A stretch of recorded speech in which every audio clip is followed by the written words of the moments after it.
10 katotohanan tungkol sa tahimik na tao. Una, ang tahimik na tao, madaldal talaga sila sa mga taong ka-close nila.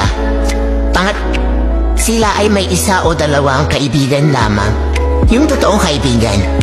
Pangatlo, mahiyain sila. Pang-4, madalas nagsasalita sila sa isip nila. Pang-5, sila yung may mga magandang ngiti at nakakatawang tawa. Pang-6, sila ay tapat sa kanilang karelasyon.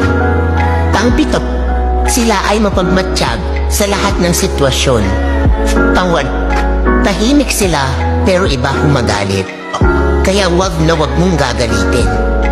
Pang-9, sinasarili nila ang nararamdaman nila kahit nasasaktan na sila.